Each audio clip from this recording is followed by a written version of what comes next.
उम्रत कुनी बर कबूल मनो दस्त दामन आले रसूल बकारे खैश हैरानम गिस्नी या रसूल अल्लाह परेशानम परेशानम गिस्नी या रसूल अल्लाह नदारम जुस्तु माबाए नदानम जुस्तु मल जाए तू ही खुद साजो सामान नमक गिस्नी या रसूल अल्लाह। ब्रदरान इस्लाम, जैसा कि आपको और हमको सबको मालूम है, जनाब शाहिद भाई ने इस प्रोग्राम को सजाया। आज कल उनके बेटे की शादी है, रसूलुल्लाह की सुन्नत को अदा किया जाएगा। और मड़े के दिन बाद घरों में जब शादियां होती हैं लोग बहुत सारे खुराफात करते हैं, लेकिन अल्लाह का शुक्र है कि शाहिद भाई ने जिसने मिलाद सजा करके दुनिया वालों को ये पैगाम दे दिया कि इंसान इस दुनिया के अंदर अल्लाह और उसके रसूल को राजी करने के लिए पैदा हुआ है। लेकिन लोग अगर इस जगह पे कोई खुराफात होती तो बिन बुलाए काफी तादाद में लोग इकट्ठा हो जाते, लेकिन जिस जगह अल्लाह और उसके रसूल का जिक्र होता है लोग बहुत ही कम तादाद में जाते हैं। और उसकी वजह यह है कि हमारा ईमान कमजोर हो चुका है और इसीलिए हम पूरी दुनिया के अंदर जलील व ख्वार हो रहे हैं। पूरी दुनिया के अंदर मुसलमानों का इतिहास उठा करके देख लो, इस हालात के अंदर, इस दौर के अंदर जितना मुसलमान जलील हो रहा है हर मुल्क के अंदर, इतना कोई भी और अदर कौम जलील नहीं है। और उसकी वजह यह है कि जो इंसान अपने रब को भूल जाता है, अल्लाह और उसके रसूल को भूल जाता है, तो अल्लाह तबारक व तआला उसके ऊपर ऐसा हाकिम मुसल्लत कर देता है जो उसे परेशानियां देता है। तो आज हमारे ऊपर जो जालिम हुकूमतें राज कर रही हैं पूरी दुनिया के अंदर, जो हम पर जुल्म हो रहा है ये हमारे अमाल की वजह से हो रहा है। आज भी हो अगर ईमान, अगर इब्राहिम सा ईमा पैदा, आज भी हो अगर इब्राहिम सा ईमा पैदा तो आग कर सकती है अंदाजे गुलिस्तां पैदा। अगर आज भी हम शरीयत मुस्तफा पर अपनी जिंदगी गुजारने लगे तो पूरी दुनिया के अंदर हमारी शोहरत के डंके बजने लगे। लेकिन इंसान सिर्फ दिखावे की जिंदगी काट रहा है। अगर वो कोई नेक अमल भी कर रहा है तो सिर्फ दुनिया को खुश करने के लिए, कोई लंगरदारी कर रहा है तो सिर्फ नाम पैदा करने के लिए। लेकिन उनसे इंसान को ये मालूम नहीं कि अल्लाह दिलों के राज भी जानता है, वो आपके दिलों के राज भी जानता है। शादी के अंदर बहुत सारी खुराफातें होती हैं, लोग कार्ड छपाते हैं, उस कार्ड के ऊपर कलमा तैयबा कोई डलवा देता है, कोई कार्ड के ऊपर रसूलुल्लाह का नाम लिखवा देता है, अल्लाह और उसका रसूल का नाम लिखवा देता है। नारे तकबीर, नारे रिसालत, अस्ल के आला हजरत शहनशाह तरन्नुम हजरत मीर हसन मुस्तफा साहिब किबला। तो शादी के कार्ड पर लोग कलमा तैयबा या बिस्मिल्लाह शरीफ के लिए लिख दिया जाता है और लोग लिखवा देते हैं। वो अलग बात है कि जो शख्स ऑर्डर देने गया है उसे मालूम नहीं कि लिखने वाला क्या लिखेगा, और लिखने वाला भी ज्यादातर आदमी जाता है मुस्लिम दुकानों पे ही जाता है। लेकिन कार्ड के ऊपर जो बिस्मिल्लाह लिखते हैं, अल्लाह उसका रसूल का नाम लिखते हैं, अब वो दावतनामा जब बांटा जाता है घरों पे जाता है तो लोगों के घरों पे इतने सारे कार्ड इकट्ठा हो जाते हैं कि वो कार्ड एक दिन वो घोड़े पर पहुंच जाता है। अब अल्लाह और उसके रसूल के नाम की बेहुरमती हो रही है, इसका गुनाह किस पे पड़े? सबसे पहले गुनाहगार तो वो शख्स है जिसने वो कार्ड छपाए, उसके बाद छापने वाला, छापने के बाद जिसके यहाँ दावतनामा गया उस पर अल्लाह और उसके रसूल का नाम लिखा हुआ है और उसने कूड़े के ढेर पर फेंक दिया, जिसमें कि अल्लाह और उसके रसूल के नाम की ताज़ीम करने वाला इस दुनिया के अंदर एक ऐसा शख्स जो अपने वक्त का बहुत बड़ा शराबी, अपने वक्त का बहुत बड़ा अय्याश इंसान, जिसकी शोहरत के डंके दूर दूर तक बजा करते थे, एक अय्याशी का अड्डा बना हुआ था, एक बागीचा बना हुआ था, उसमें पूरे दिन शराब नोशी होती थी, अय्याशी हुआ करती थी। रज़ान इस्लाम उस शख्स का गुजर एक रास्ते से हुआ, देखा कि कुएं के ढेर पर एक कागज का टुकड़ा पड़ा हुआ। उन्होंने जब देखा कि कागज का टुकड़ा है, तो उन्होंने देखा कि उस पर अल्लाह का नाम लिखा हुआ है, बिस्मिल्लाह शरीफ लिखी हुई है। तो वो शराब के नशे में था इंसान, उसने उस कागज के टुकड़े को उठाया, उठाने के बाद नीचे उसकी गंदगी को साफ किया, घर आया, पानी से उसे धोया, धोने के बाद में उसमें उस पर इत्र लगाया और इत्र लगा करके उसे ऊंचे खाने पे रखा। ये कोई आम इंसान नहीं। पहले के दौर में जब अल्लाह हिदायत देने पे आता है, अल्लाह हकीम हकीम है, कौन सी अदा बंदे की पसंद आ जाए। शराबी कबाबी जरूर थे, उनका नाम बिश्र नाम चलता था उस दौर के अंदर, और अपने वक्त के बहुत बड़े शराबी थे, सिर्फ बिश्र नाम था। और यहाँ तक के शराब के नशे में उन्होंने घोड़े के ढेर पर अल्लाह तबारक व तआला के नाम को एक कागज के टुकड़े पर लिखा हुआ देखा। अब देखने के बाद में बरदरान इस्लाम उसको मिट्टी को साफ किया, और साफ करने के बाद में पानी से धोया, धोने के बाद पर इत्र लगाया, इत्र लगा करके ऊंचे खाने पे रख दिया। ये काम करने के बाद में फिर चल देते हैं अपने अय्याशी के अड्डे की तरफ, अपने बागीचे की तरफ चल देते हैं, जाते हैं और जाकर के वहाँ अय्याशी हो रही है, वहाँ जाकर के शराब पीना शुरू कर दिया। पूरे दिन बिस्तर शराब के नशे में धुत रहा करते थे। आखिरकार उसी दौर के अंदर एक अल्लाह वाले थे, उसी दौर के अंदर एक अल्लाह वाले जिनका नाम जुनून था, रात के अंदर आराम फरमा रहे थे, और आराम फरमाने के दौरान आपको इल्हाम हुआ, आवाज आई, निदा देने वाले ने निदा दी कि जुनून जाओ, बिश्र के पास जाओ और हमारा सलाम उससे कहेंगे। आपने बिश्र हादी के मुतालिक बहुत सारी खुराफातें पहले से ही सुन रखी थी।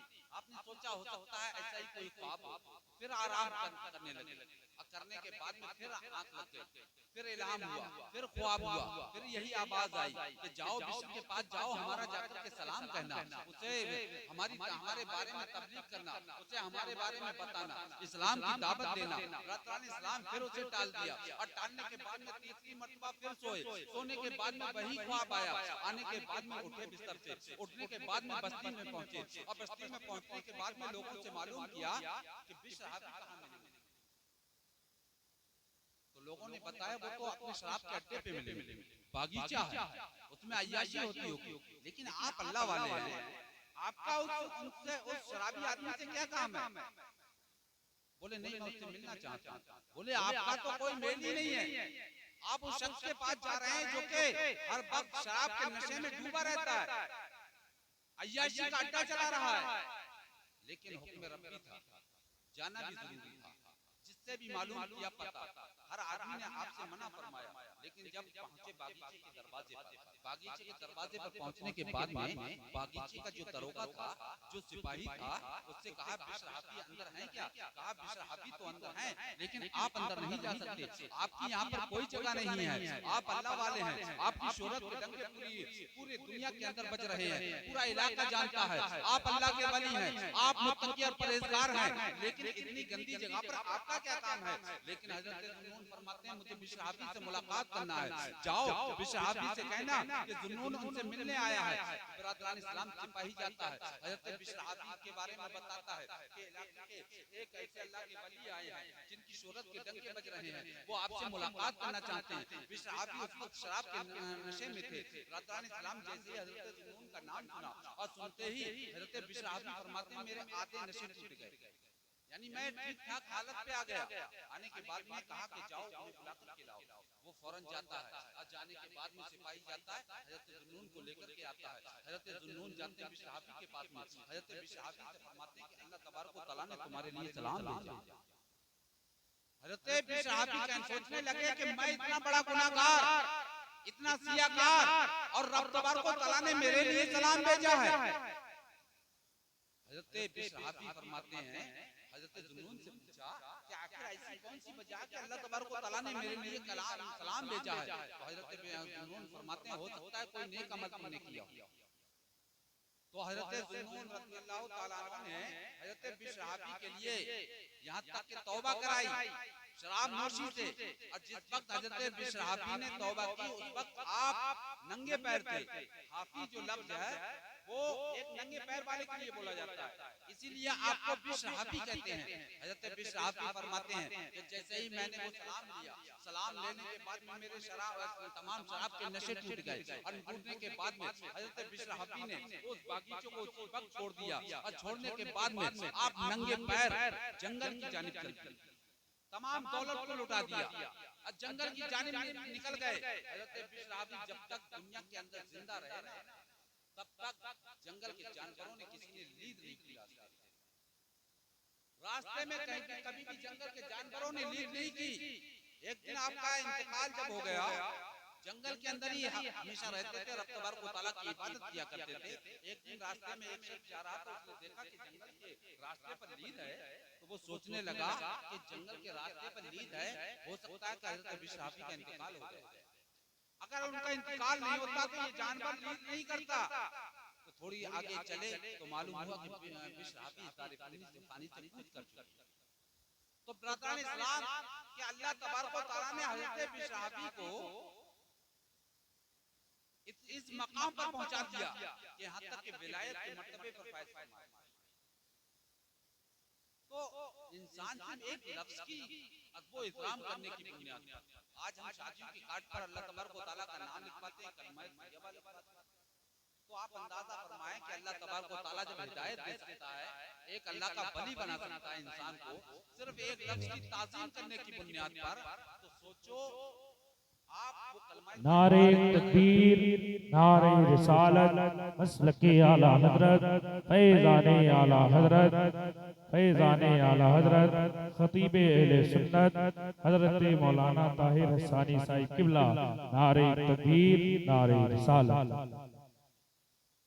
आप कलमा तैयबा काट कर लिखवा रहे हो, अगर वो घोड़े पे जा रहा है, गंदी जगह पे जा रहा है, तो आप अंदाजा लगाएं गुनाह कितना। आपकी ताज़ीम करने पर जिंदगी सवर भी रही है और ताज़ीम ना करने पर जिंदगी खराब भी हो सकती है। तो इसलिए शादी का कार्ड जब भी छपवाएं तो दुकानदार को खासकर कहें कि कोई ऐसा लफ्ज ना डालें जिससे कि हमारे दीन की, अल्लाह या उसके रसूल की शान में गुस्ताखी हो। या आपकी जिम्मेदारी है, आप शादी हर घर के अंदर होती है, हर इंसान शादी करता है, हर इंसान के भाई बहन हैं, बच्चे हैं। वो शादी का कार्ड छपवाने जा रहे हैं तो कलमा तैयबा वगैरह से लिखवाने से ही आप मुसलमान नहीं होंगे, या घर के अंदर पोस्टर लगाने से ही टाइटल आपको मुसलमान होने का नहीं मिल जाएगा।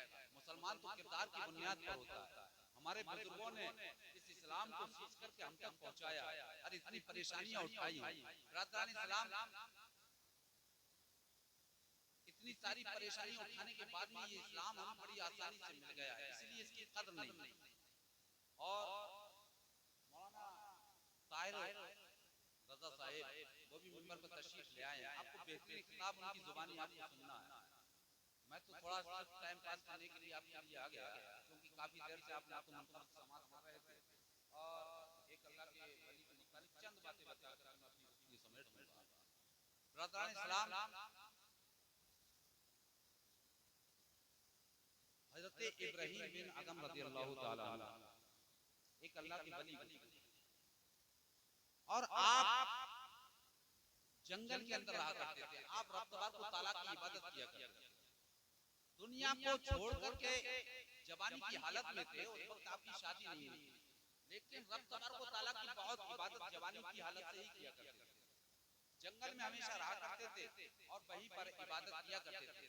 आपने जाकर के एक बागीचे के किनारे एक कोने पर जाकर के आपने अपना शामियाना लगा दिया, आप उसी शामियाने के अंदर रहा करते थे और रब तबारक व तआला की इबादत किया करते थे। और दिन में निकलते थे, लोगों से रुपया पैसा मांगा करते थे और अपने खर्च ला करके फिर खाने का इंतजाम कर लेते और करने के बाद में फिर रात भर रब तबारक व तआला की इबादत में मशगूल रहा।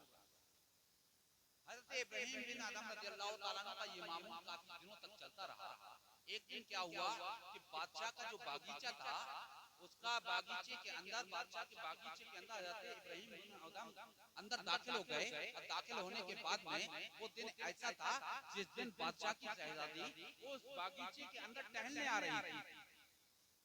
उस बागीचे के अंदर वो शहजादी टहलने आ रही थी। किसी सिपाही ने देखा कि कोई अनजान शख्स है, फटे पुराने लिबास है, बाल उलझे हुए हैं, गंदा सा चेहरा है, यहाँ तक के चेहरे के ऊपर गर्द जमी हुई है, वो इस बागीचे के अंदर टहल रहा है। सिपाही दौड़ता हुआ आया। आने के बाद में उस फकीर को उस बागीचे से बाहर निकालने की कोशिश करने लगा। कहने लगा तुम्हें मालूम नहीं है कि इस बागीचे के अंदर बादशाह सलामत की शहजादी आने वाली है, और बादशाह सलामत की शहजादी जब आती है तो इस बागीचे के अंदर तमाम मर्दों को निकाल दिया जाता है। अगर कोई मर्द यहाँ जानबूझकर के रुक गया तो उसके धड़ से उसकी गर्दन को काट दिया जाएगा, उसे कत्ल कर दिया जाएगा, उसे मार दिया जाएगा, क्योंकि शहजादी को आज तक किसी नौजवान ने देखा ही नहीं है। रातरानी सलाम उस फकीर से जैसे ही कहा, उस सिपाही ने धक्के देकर के उस बागीचे से उस फकीर को बाहर करने के बाद हजरत इब्राहिम बिन अदम ने देखा, सोचा अच्छा आखिरकार इस शहजादी को देखूंगा। नई उम्र का जमाना था, जवानी की हालत थी। आपने सोचा किसी मर्द ने उस शहजादी को देखा नहीं है, मैं आखिरकार देखूंगा। सिपाही बागीचे से निकाल करके फौरन पीछे चला गया। जाने के बाद में कुछ टाइम गुजरा, और गुजर जाने के बाद में जब शहजादी बागीचे के अंदर दाखिल हुई तो हजरत इब्राहिम बिन अदम रज़ियल्लाहु ताला अन्हु बागीचे के अंदर दाखिल हुए। और दाखिल होने के बाद में एक पेड़ से छिप करके शहजादी को देखने लगे। कुछ ही टाइम गुजरा कि उधर से शहजादी और उसकी सहेलियां उस बागीचे के अंदर सैर कर रही थी, टहल रही थी, घूम रही थी। और हजरत इब्राहिम बिन अदम रज़ियल्लाहु ताला अन्हु एक दरख्त के सहारे से खड़े हुए थे और उस शहजादी को देखना चाह रहे थे। जैसे शहजादी करीब आई, हजरत इब्राहिम बिन अदम रज़ियल्लाहु ताला अन्हु की नजर उस शहजादी के चेहरे पे पड़ी। अपने दौर की बहुत खूबसूरत हसीन लड़की थी, वो शहजादी ही थी, शक्ल सूरत से भी बहुत ही हसीन थी।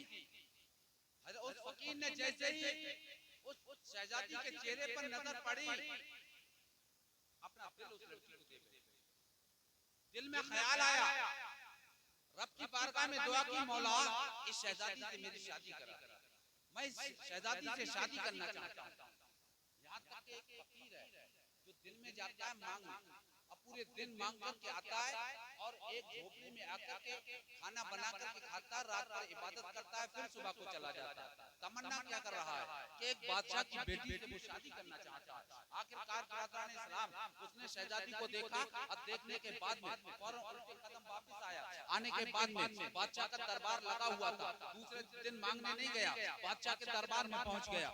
बादशाह के दरबार में पहुंचा, बादशाह तमाम फरियादियों की फरियाद सुन रहा था। जो भी शख्स आता अपनी अपनी बातें बताता कि मेरा भला काम है, बादशाह सलामत मेरा काम ये करा दो, मेरी ये मदद कर दो। तमाम लोगों की बादशाह ने बातें सुनी, तमाम लोगों के बारे में हुक्म देता चला गया, इन लोगों का ये काम है, इनका काम निपटा दो, इनका काम पूरा कर दो। आखिरकार एक फकीर इंसान है, फटे पुराने लिबास है, चेहरे पर गर्द जमी हुई है, बाल उलझे हुए हैं, वो तना बैठा हुआ रह गया है। तमाम लोग लेकर करके जा चुके हैं, बादशाह सलामत के और चंद वजीर वहां पर ठहरे हुए थे। आखिरकार वो फकीर से जब तना बैठा हुआ था, बादशाह ने पूछा क्या है फकीर, तू यहाँ तना कैसे बैठा हुआ है, बता तुझे क्या चाहिए। तो उस फकीर ने खड़े होकर के कहा कि बादशाह सलामत, मैं आपसे आपकी बेटी का हाथ मांगने आया हूँ, मैं आपकी बेटी से शादी करना चाहता हूँ। रातरानी सलाम बादशाह ने जैसे ही सुना कि एक फकीर है जो दिन भर मांगता है, फटे पुराने लिबास है, और यहाँ तक कि मुझसे मांग रहा है मेरी बेटी का हाथ, आखिरकार गुस्से में आया।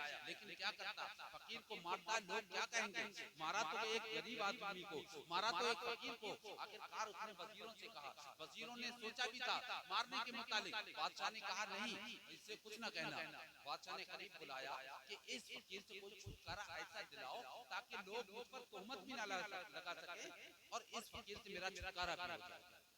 कोई ऐसी शर्त इसके सामने रख दो ताकि ये वो शर्त पूरी ना कर सके और मैं अपनी बेटी का निकाह इसके साथ ना कर सकूं। वजीर ने सोचा कि ठीक है, उस फकीर को करीब बुलाया, कहा हमारे बादशाह सलामत की तरफ से एक फरमाइश है, अगर आप वो फरमाइश पूरी कर दोगे तो आबाद सलामत अपनी बेटी का निकाह तुम्हारे साथ में करना। कहा क्या शर्त है? कहा तुम्हारी शर्त ये है कि बादशाह की शहजादी के गले में जो हार है उसमें हीरे की जरूरत है, और वो ऐसा हीरा जो सिर्फ समंदर की तह में मिलता है। बोले उस हीरे की जरूरत है, आप हीरा ला दो, अगर वो हीरा ले आए तो तुम्हारा निकाह इस शहजादी के साथ में हो जाएगा। फकीर ने कहा ठीक है, मैं हीरा लेकर के आऊंगा। बात समझ में आ रही है? या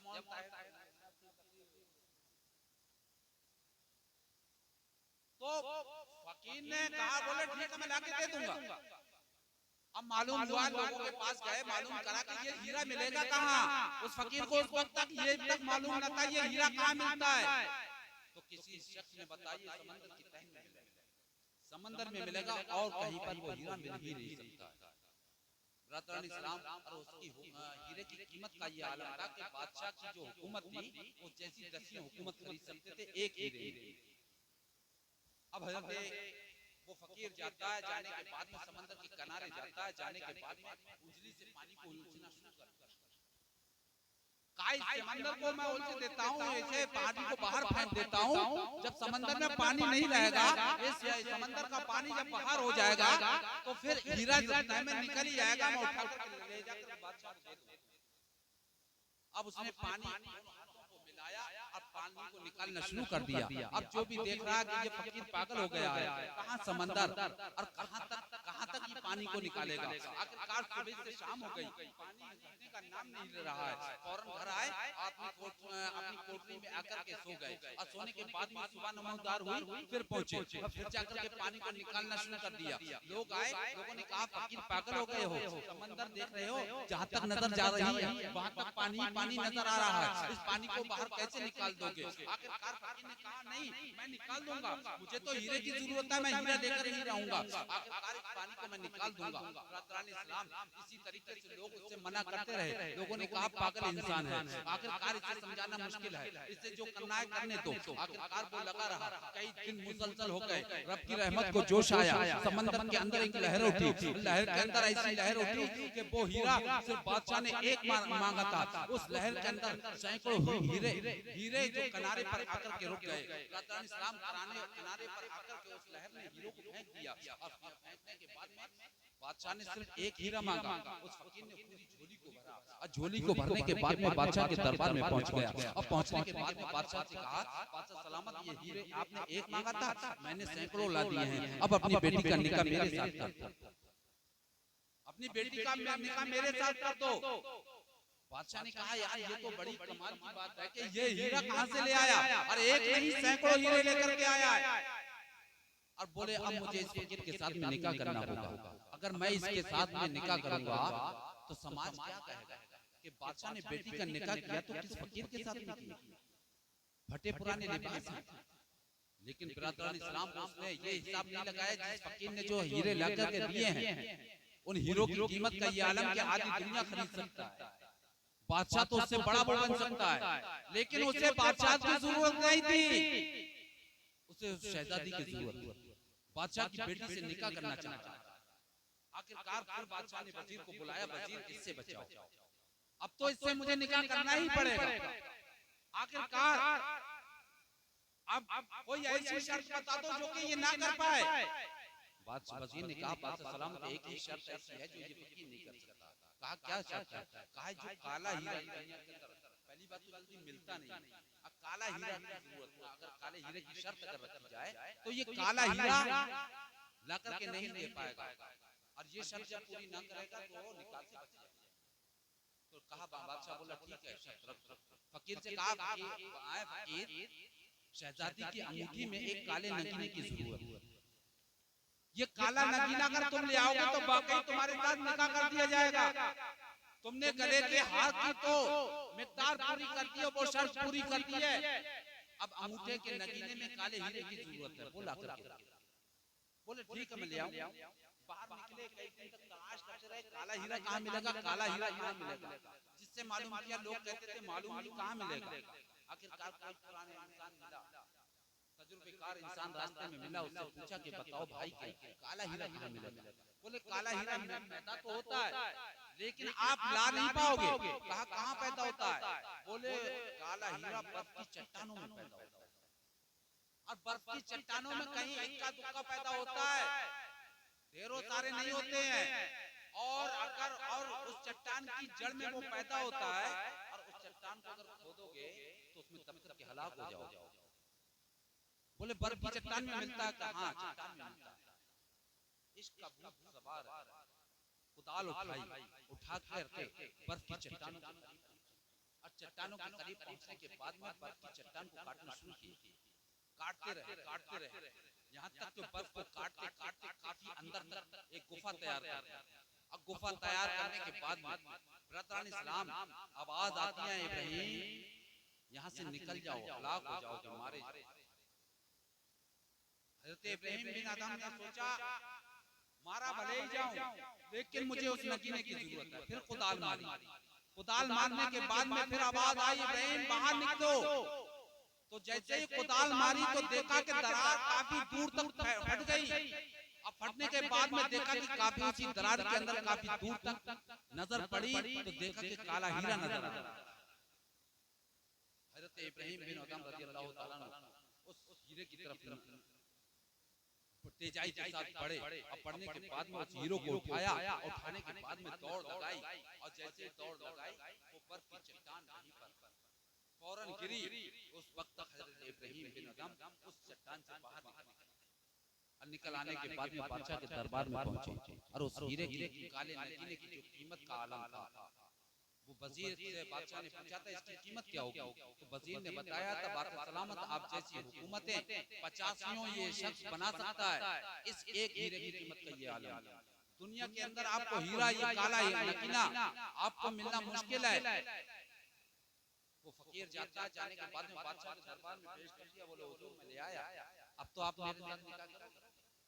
आखिरकार बादशाह ने देखा कि नगीना तो ले आया, लेकिन बादशाह ने देखा कि ये तो हर शर्त पूरी करते जा रहा है, आखिरकार इससे खुलकर के मना करना पड़ेगी। बादशाह ने कहा है फकीर मैं तेरे हाथ में अपनी बेटी का हाथ नहीं दे सकता, तू कहाँ एक फकीर ठहरा और मेरी बेटी एक शहजादी है, अगर मैं तेरे हाथ में अपनी बेटी का हाथ दूंगा समाज को क्या मुंह दिखाऊंगा, आखिरकार दुनिया वाले क्या कहेंगे। उस फकीर ने कहा बादशाह सलामत, अगर आपको शहजादों के घरों में अपनी बेटी का निकाह करना है तो मैंने जो हीरे जवाहरात दिए हैं तेरी जैसी सल्तनतें बहुत सारी खड़ी कर सकता हूँ, लेकिन मुझे बादशाह की जरूरत नहीं है, मुझे सिर्फ तेरी लड़की का हाथ चाहिए, मैं तेरी बेटी से निकाह करना चाहता हूँ। उस फकीर को आखिरकार के बादशाह ने अपने दरबार से धक्के मार के बाहर निकाला। जैसे ही धक्का मारा उधर इस्लाम बादशाह की लड़की के ऊपर अचानक आप बादशाह की बेटी अचानक बेहोश हो गई।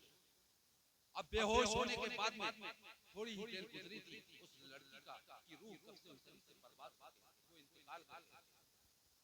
जैसे ही उधर फकीर को धक्का मारा वो दरबार से बाहर निकाला, उधर बादशाह की लड़की इंतकाल कर गई, खत्म हो गई। खत्म होने के बाद में बरदरान इस्लाम पूरे शहर के अंदर कोहराम मच गया। शहजादी को क्या हुआ, अचानक क्यों खत्म हो गई? क्या बीमार थी? लोगों ने बताया नहीं, सही सालिम थी, लेकिन बरदरान इस्लाम उस फकीर तक ये आवाज पहुंची कि वो शहजादी का तो इंतकाल हो गया। आखिरकार जनाजा तैयार हुआ, उस जनाजे के अंदर तमाम लोग शरीक थे, बस्ती वाले शरीक थे, और उस जनाजे के अंदर वो फकीर भी आया। आने के बाद में बरदरान इस्लाम उस जनाजे में वो फकीर भी शामिल हुआ, नमाज जनाजा पढ़ी। अल-मुख्तसर ये कि कब्रिस्तान में ले गए उस लड़की के जनाजे के लिए, फकीर भी उस जनाजे में शरीक है। कब्र के अंदर लड़की को दफना दिया गया। दफना देने के बाद में उसे तमाम लोग अपने अपने घरों के लिए वापस आ रहे थे।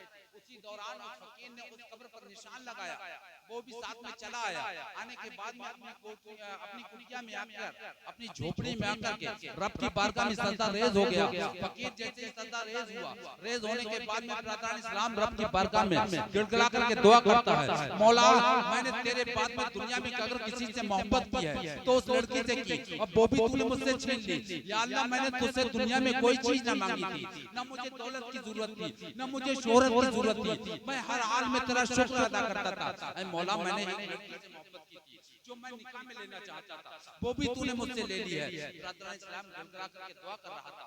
बिरादरान इस्लाम रात होने के बाद में जब रात का आधा पहर गुजर गया, फकीर अपनी कुटिया से निकलने के बाद कब्रिस्तान पहुंचा, जो उस कब्र पर निशान लगाया था, और निशान लगाने के बाद में फौरन उस कब्र से मिट्टी को हटाना शुरू किया। तख्ते हटाए, तख्ते हटाने के बाद में उस लड़की को निकाला, निकालने के बाद में कांधे पर उस लड़की को उठाया, और उठाने के बाद में अपनी कुटिया में लाकर उस लाश को रख दिया। लड़की इंतकाल कर चुकी थी, दफन हो चुकी थी, कब्र से निकाल करके लाकर के उस कुटिया में रख दिया, और रखने के बाद में रब की बारगाह में गड़गड़ा करके दुआएं कर रहे हैं, रो रहे हैं, आंखों से आंसू निकल रहे हैं। बिरादरान इस्लाम उसी जगह से एक बूढ़े शख्स का गुजर होता है, उन्होंने देखा इस कुटिया से रोने की आवाज आ रही है, क्या मामला है? करीब जाते हैं, आवाज देते हैं, क्या मामला है? कहा इस लड़की का इंतकाल हो चुका है। उन्होंने उस लड़की की नब्ज को पकड़ा, देखा, और देखने के बाद में कहा, बोले ये अभी लड़की मरी नहीं, ये लड़की अभी जिंदा है, मरी नहीं है। बोले अच्छा ये जिंदा है? कहा जिंदा है। अगर एक बूटी है, अगर उस बूटी को तुम जंगल से तलाश कर लाओगे तो ये लड़की बच सकती है। अरे ये कुछ वाली की मेहमान है। तो फकीर बताता, फकीर ने पूछा बताओ बूटी कौन सी, मैं भी लेकर के आता हूँ। फकीर ने उस बूढ़े शख्स ने बूटी का नाम बताया। वो शख्स फकीर दौड़ा हुआ जाता है, रात के दौरान रात के अंधेरी में उस बूटी को ढूंढना शुरू किया। अल्लाह तबारक व तआला ने बूटी भी मुयस्सर कर दी। बूटी लेकर के आया, आने के बाद में उस बूढ़े शख्स को दिया। उसने बूटी को नचोड़ा, और नचोड़ने के बाद में उसके मुंह में, लड़की के मुंह में टपकाया।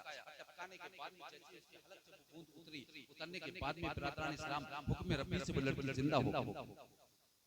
अब जिंदा होने के बाद में वक्त की शहजादी है, बड़े नाज़ लाड प्यार से पली है, सहेलियों का हुजूम के दरमियान में उसने परवान चढ़ी है। बिरादरान इस्लाम उसने अपनी आंखें खोली तो देखा एक कुटिया, एक झोपड़ी पड़ी हुई, तो नामालूम इंसान है, ना अनजान इंसान, जिन्हें उससे पहले उस लड़की ने कभी देखा नहीं, घबरा गई। तो उस नौजवान ने कहा, उस फकीर ने कहा कि घबराना, घबराने की तुझे जरूरत नहीं है, परेशान होने की जरूरत नहीं है। बोले मैं आखिरकार यहाँ आई कैसे?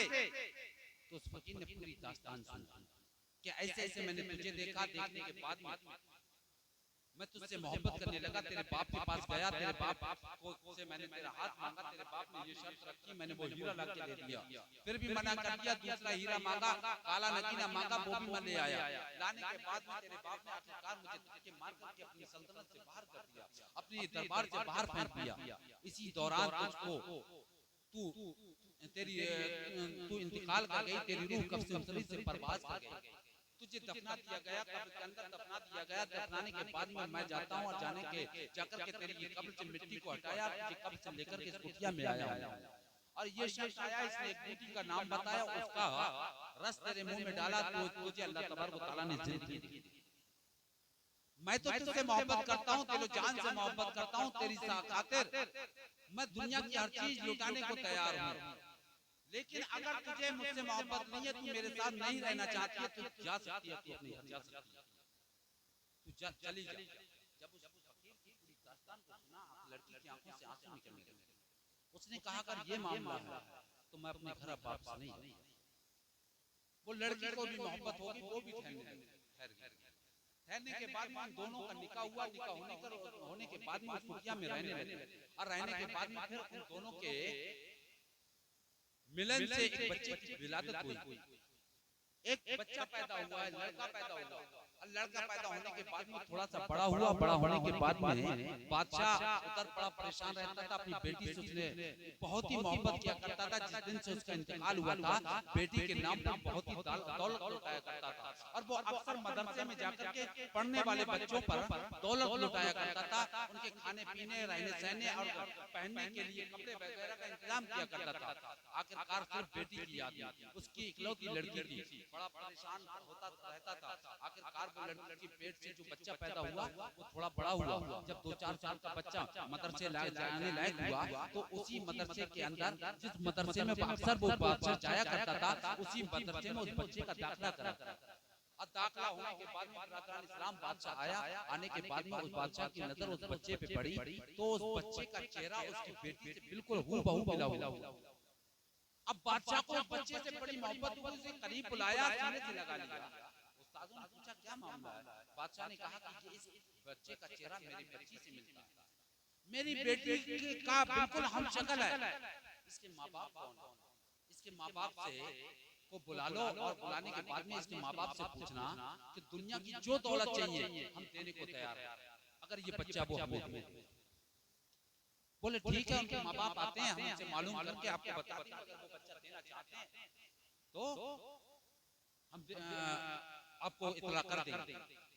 फकीर पहुंचता है और जाने के बाद में उस्ताद ने वो बात रखने के बाद सलामत आए थे शहर के, और उन्होंने अपने बच्चे के मुतालिक बताया, आप इनका खर्च भी नहीं उठा पा रहे हैं, बादशाह सलामत ने गोद लेना चाहते हैं और तुम्हें भी इनाम इकराम से मालामाल कर दिया जाएगा, आखिरकार ये बच्चा अपना बादशाह को दे दो।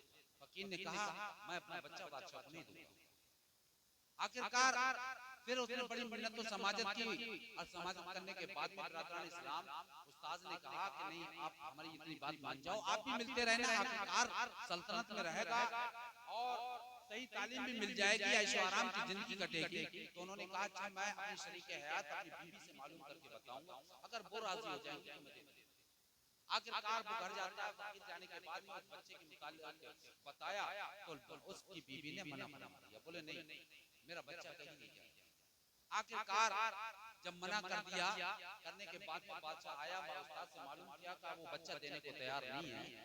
तो अल-मुख्तसर ये कि बादशाह ने कहा कि मैं इसके माँ बाप के पास जाता हूँ, उनके पैर पकड़ लूंगा, उनके न्योरे करूंगा, उनसे इस बच्चे को लेकर के रहूंगा। मेरी बीवी हमेशा परेशान रहती है इस बच्चे को देख करके, क्योंकि इस बच्चे का चेहरा मेरी बच्ची से मिलता जुलता है, इसलिए मेरे घर के अंदर खुशहाली आ जाए। अल्लाह का दिया सब कुछ है, लेकिन बच्चे की वजह से पूरा घर का माहौल ही निजाम दरम बरकरार इस्लाम हजरत उसका उस्ताद ने कहा, बोले ठीक है इसके माँ बाप के घर पे मैं ले चलता हूँ, ये तो एक फकीर आदमी है, कुटिया में रहता है, और चलो उससे मिलवाता हूँ।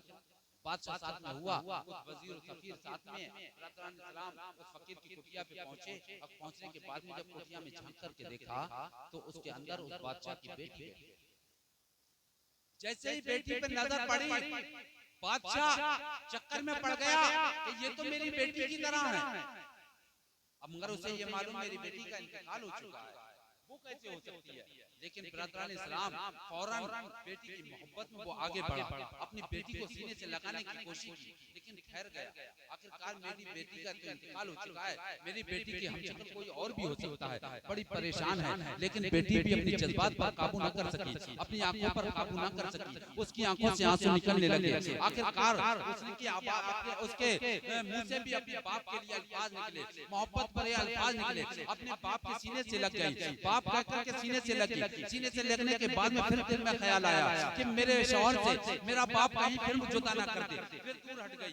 हटने के बाद में आखिरकार बादशाह बड़ा परेशान है, क्योंकि जो फीलिंग मेरे अंदर हुई थी वही फीलिंग इस लड़की के अंदर है, तो ये तो मेरी लड़की है, लेकिन वो तो इंतकाल कर चुकी है। बड़ा परेशान है। बादशाह ने कहा ऐ फकीर, ये तो बात सही है कि मैंने तेरे साथ नाइंसाफी की है, तुझे मैंने बड़ा बेइज्जत किया है, मगर ये माजरा क्या है ये तो बता दे। ये लड़की तो मेरी लड़की की तरह है, क्या ये वाकई मेरी लड़की है? तो फकीर ने कहा हाँ ये वाकई तेरी ही लड़की है, ये तेरी ही लड़की है। बोले ये जिंदा कैसे हुई?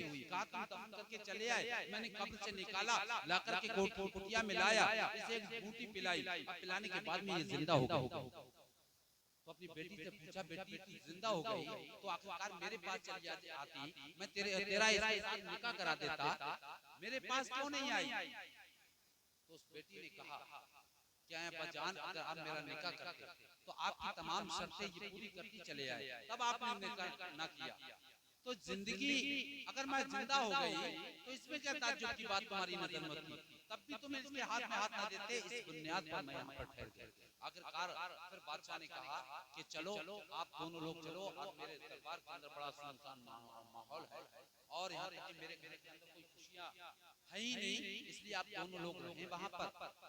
और फकीर से कहा जिनका नाम हज़रत इब्राहीम बिन अदहम रज़ियल्लाहु ताला अन्हु, जो कि अल्लाह के वली हैं, उनसे कहा कि आप बादशाह सलामत की कुर्सी संभालें और हमें दुनिया में बैस कुछ नहीं करना, कि बैस सिर्फ अल्लाह तबारक व तआला की इबादत करना है।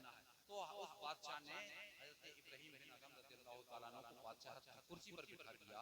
अब बिठाने के बाद में फिर अल्लाह इस्लाम काफी दिनों तक आपने हुकूमत की और हुकूमत करने के बाद में फिर आपने हुकूमत को गरीबों में तकसीम कर दिया, छोड़ करके फिर जंगल की जानिब चले गए। अब फिर अल्लाह तबारक व तआला की इबादत में मशगूल हो गए।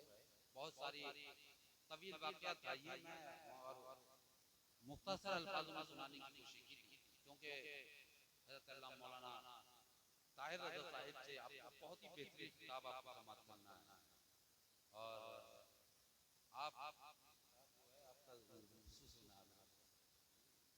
बहरहाल मेरे कहने सुनने में जो भी गलती हुई, मौला तबारक व तआला की बारगाह में दुआ है कि अल्लाह तबारक व तआला माफ़ फरमाए। बाक़ी दावना अल्हम्दुलिल्लाहि रब्बिल आलमीन। अस्सलामु अलैकुम।